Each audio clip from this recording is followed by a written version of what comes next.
Cherchez premièrement le royaume de Dieu. Tellement on a entendu cette phrase-là. Cherchez premièrement le royaume de Dieu.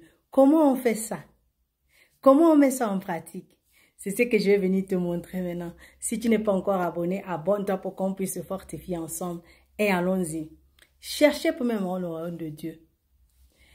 Chercher premièrement le royaume de Dieu, ça veut dire quoi? Ça veut dire que on doit toujours mettre Dieu en premier.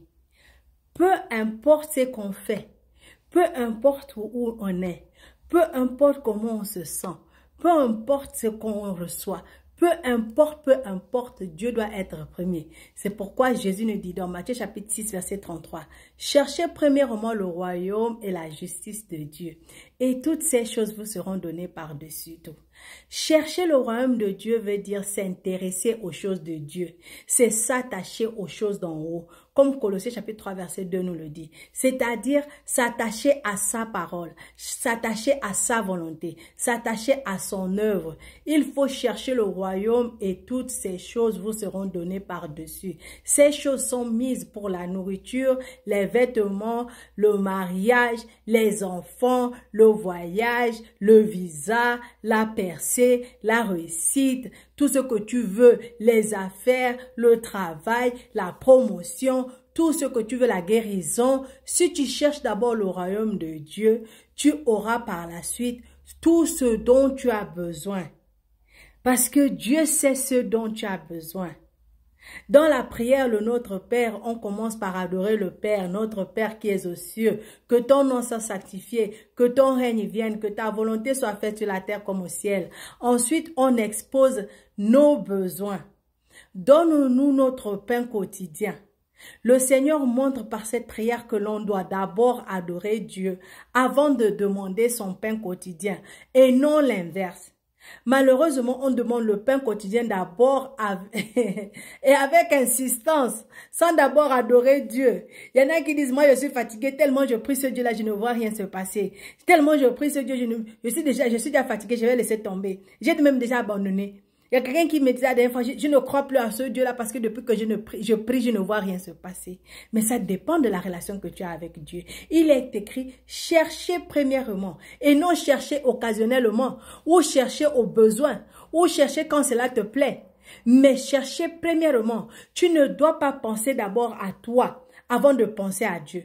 Ce n'est pas digne d'un enfant de Dieu. Le serviteur pense d'abord à son maître avant de penser à soi-même.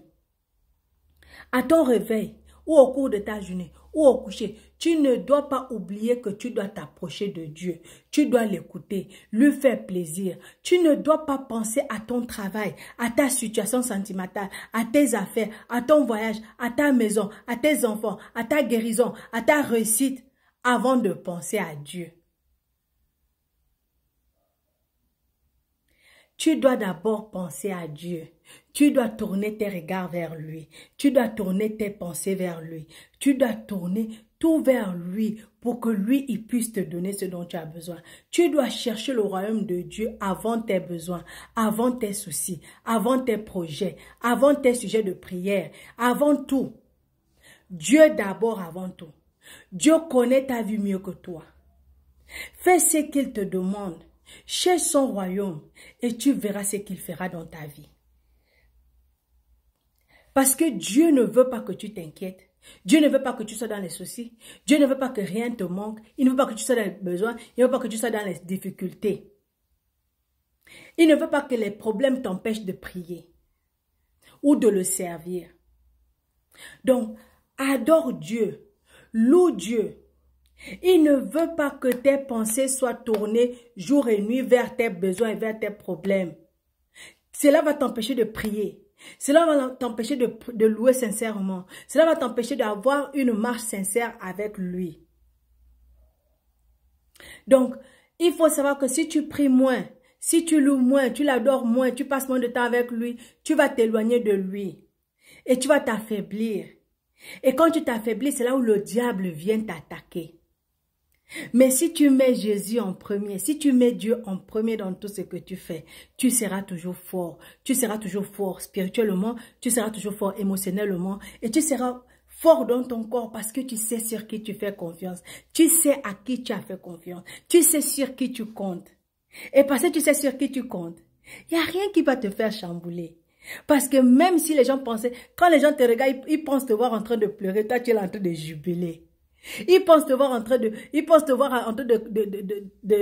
marcher à quatre pattes. Toi tu es en train de sautiller comme une gazelle. Ils ne comprennent pas.